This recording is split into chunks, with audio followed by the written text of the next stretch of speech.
Hello and welcome back to another episode of the Employee to Boss podcast. I am your host, Hayleigh Hayhurst, the owner of Espresso Podcast Production, a full-service podcast agency specializing in editing, marketing, and strategy. So today, I wanted to come at you with a solo episode about how to plan your podcast around your summer travels. So it's June when I'm recording, and I was really inspired to do this episode because I have a couple clients who are going on hiatus from their podcast, and I myself am doing my podcast throughout the summer, but I have so many trips coming up. I was planning it all out today. I have about 8 this summer. Some are longer, some are shorter, some are just like weekend trips, but still, it's a lot of travel. And so I wanted to talk about planning ahead so that you don't lose your engagement, you don't lose your audience, and you really are putting out that content that you promised to your audience when you started. If you are newer to your podcast, this may be a challenge for you because you are new, right? Maybe this is the first summer that you're traveling and doing your podcast. Or maybe you are like, Hayleigh, I'm not going on any trips this year. I'm just not traveling. I don't need to know how to plan for summer. Okay, well, maybe I will give you some tips that you may need later on.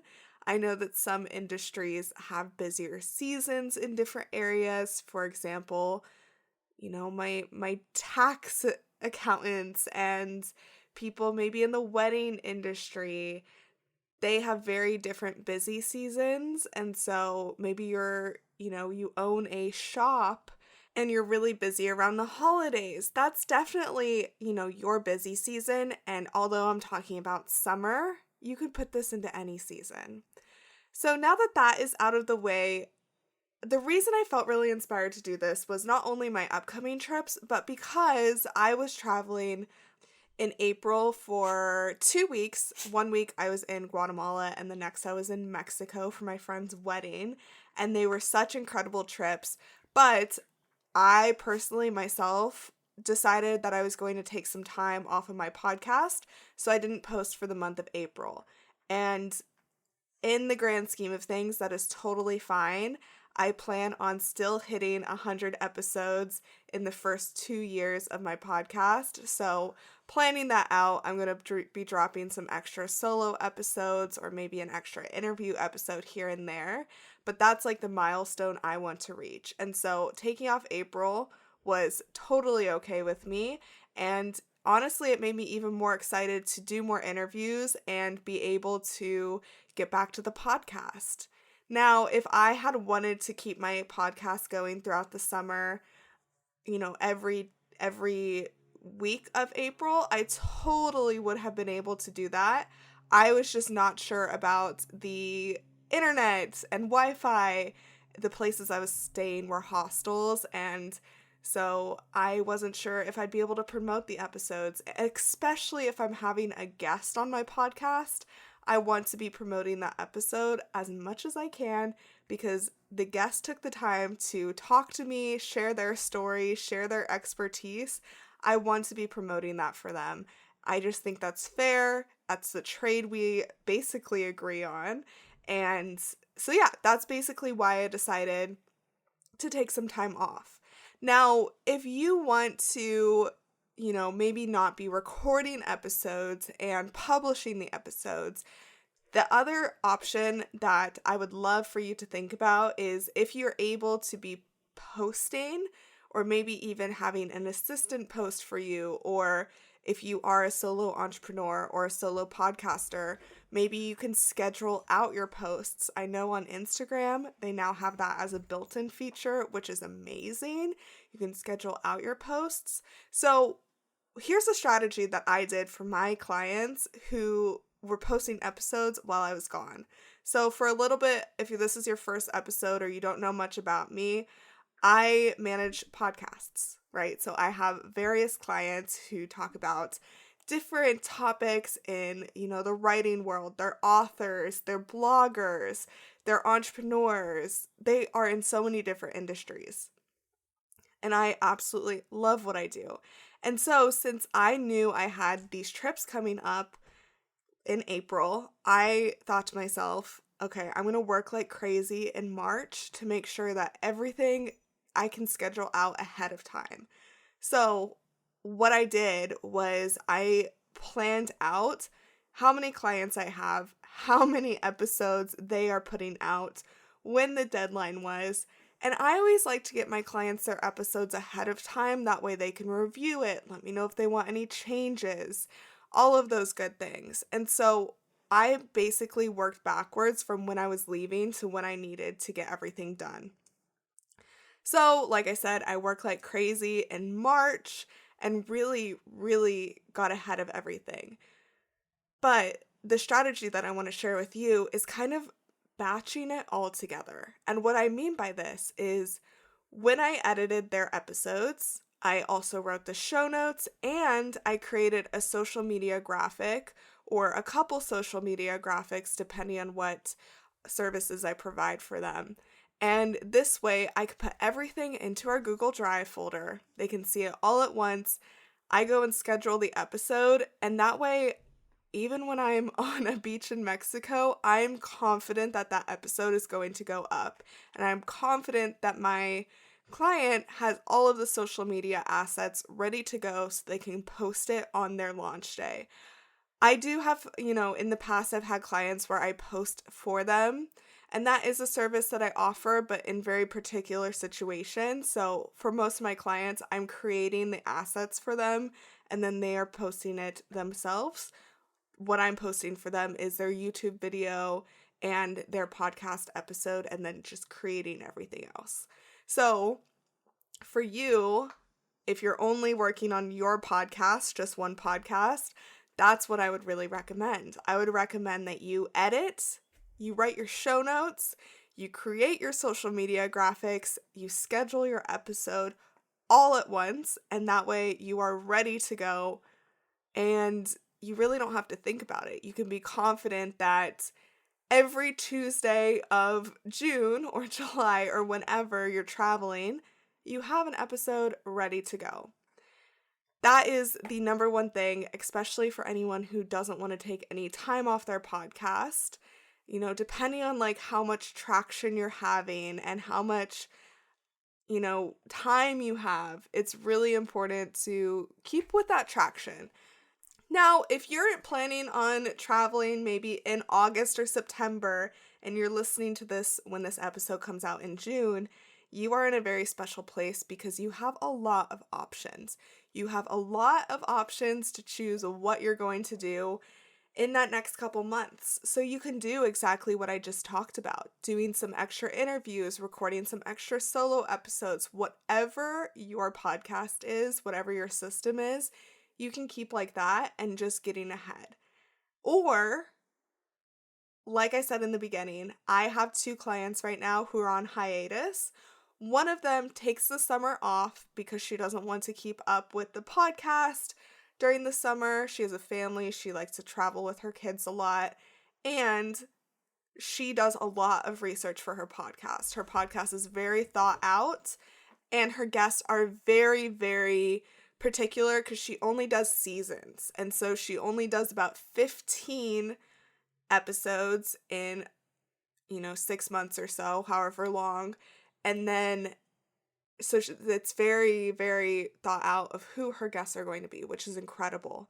And so she takes the summer off to prepare for the next season and just enjoy her family and all the hard work she's done with her podcast. Her podcast is absolutely incredible. I'd like to shout it out. It's called Let's Talk Memoir.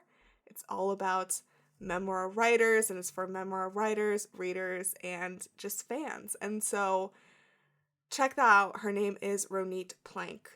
Another one of my clients who also does seasons, we just closed out her 2nd season, is Betsy O'Brien, the host of The Bet's Life. Now, she is actually super exciting. Okay, she travels a lot. She has a lifestyle blog. She her podcast is basically like a lifestyle podcast, and she's located in Santa Barbara, so she interviews a lot of people from Santa Barbara, California. I love her podcast as well. You can definitely go check that out. Now, she's actually moving to France for 6 months. Crazy, crazy, crazy. And so she knew she couldn't keep up with her podcast while she's in France.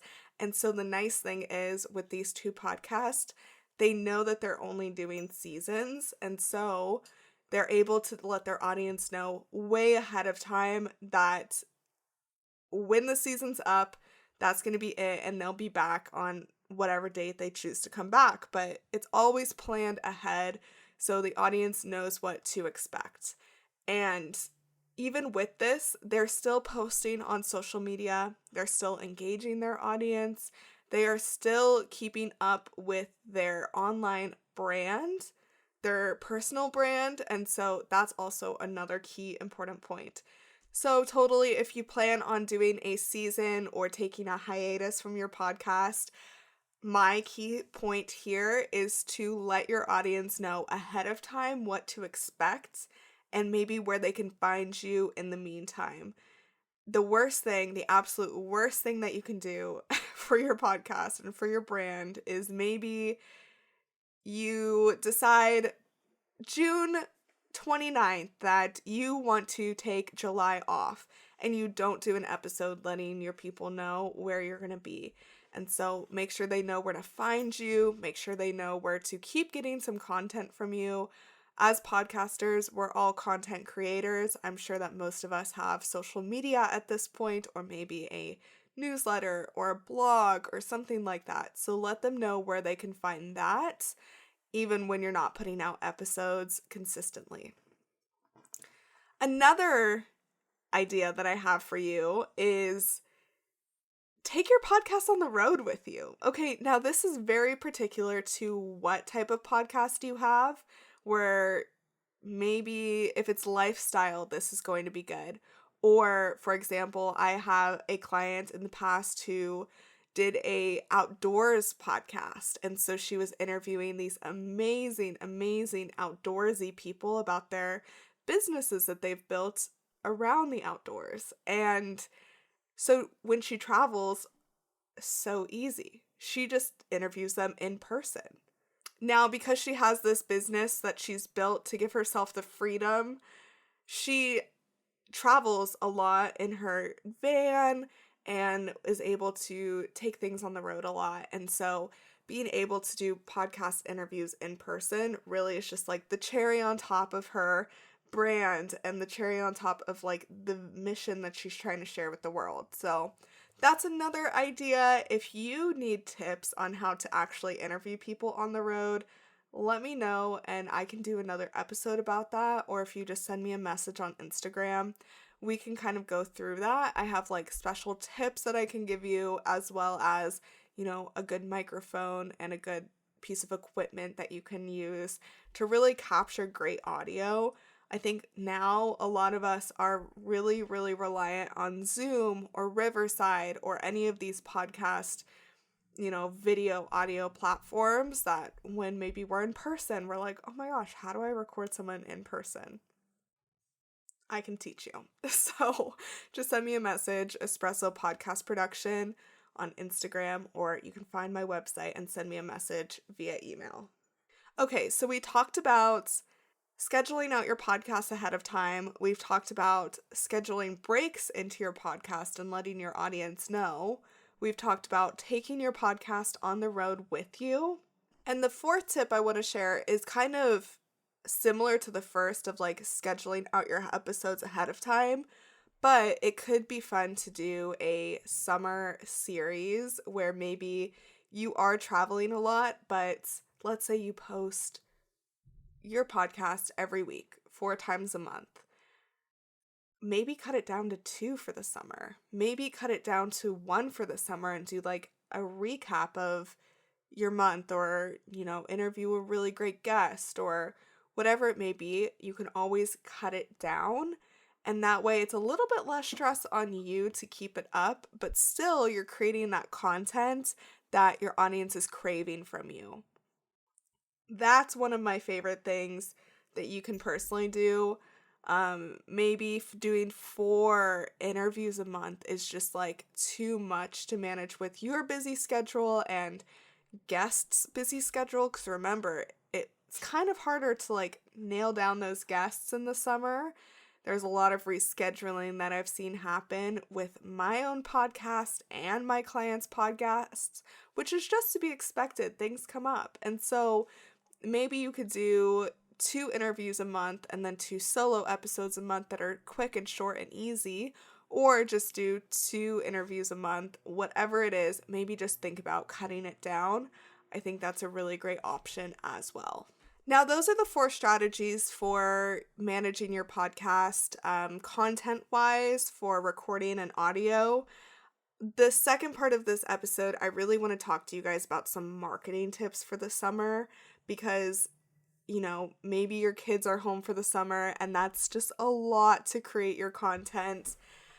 I have a fantastic idea for you for anyone who this isn't for new podcasters. This isn't for someone who is about to start their podcast or maybe is, in the first 5-10 episodes. This is definitely for the seasoned podcaster.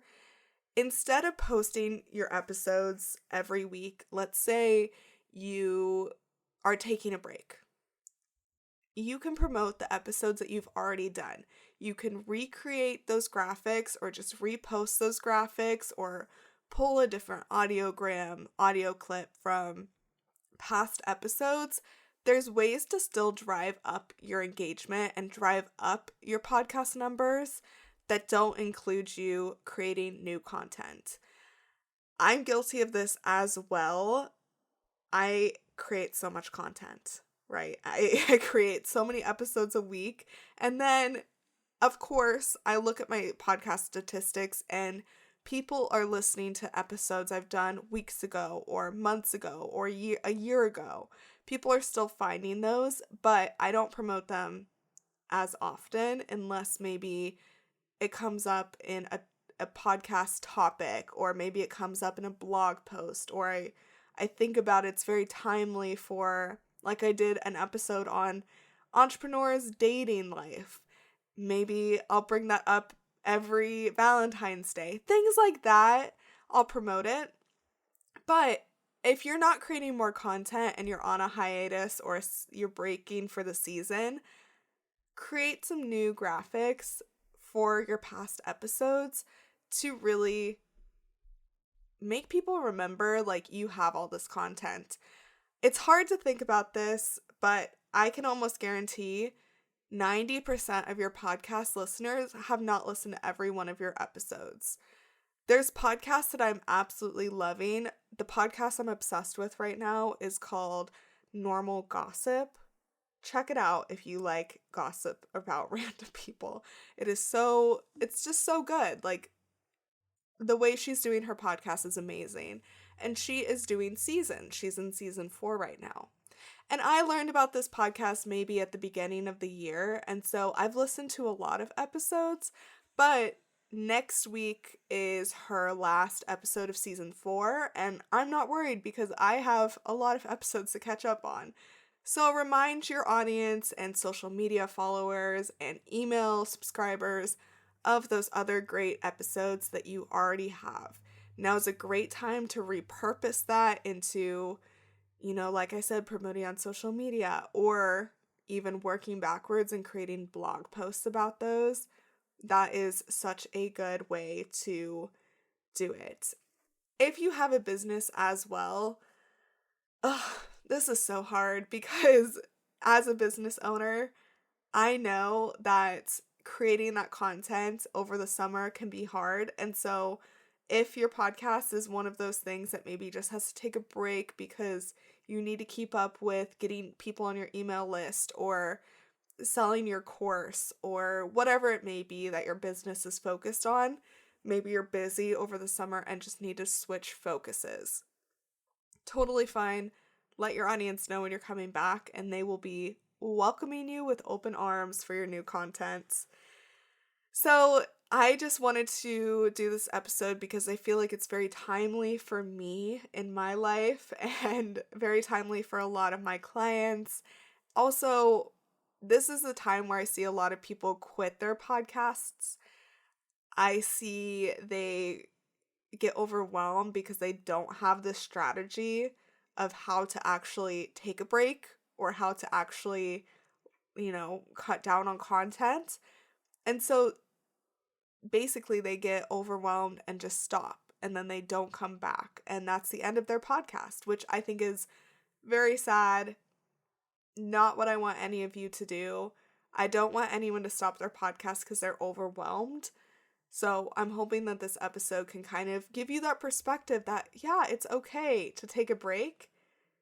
Don't stress yourself out over the summer. I know my top priority over the summer is my clients, number one, creating content for my own business to keep my social media up and running and my blog post up and running and bringing in new prospects because I am bringing on new clients all through the summer. So that's my number one priority. Clients, my own content, and then, of course, my podcast is my third priority, but it's also part of like how I bring on clients. And so just being able to put everything into perspective is super important. That being said, if you need help managing your podcast over the summer and maybe want to hire a podcast producer, definitely reach out to me. Like I said, I am bringing on clients, and if you wanted to work together short term, we definitely could do that, but my favorite way to work with clients is long term.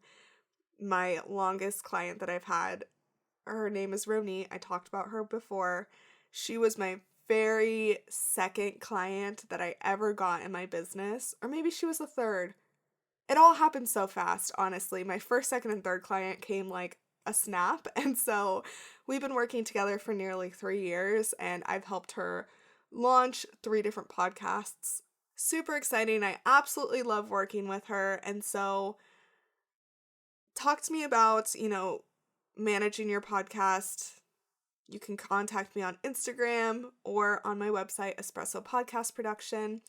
And if you just need like some advice, maybe a strategy for the summer, need to ask some questions to me, you can always message me on those same 2 spots and we can have that conversation about what will work best for you. Because like I said, I do not want you to stop because you are overwhelmed. I want you to plan this out strategically so you're excited to come back when you're ready to start recording more episodes. So thank you so much for listening to this week's episode of the Employee to Boss podcast. I'll be back next week with an awesome interview episode, so be sure to check that out. And I would love it if you could leave me a rating and subscribe to me on Apple Podcasts and Spotify. Thank you so much. Talk to you next week. Thank you for listening to the Employee to Boss podcast. If you made it to the end of this episode, I hope that you implement the actionable steps from this week's experts so you can get started with your business today. Please rate, review, and subscribe to the Employee to Boss podcast on Apple Podcasts, Spotify, YouTube, or wherever you listen to your podcasts. It helps more than you could ever imagine. Remember, a little progress each day leads to big results. We come out with a new episode every Tuesday. To access our show notes, transcripts, and courses, please check out espressopodcastproduction.com.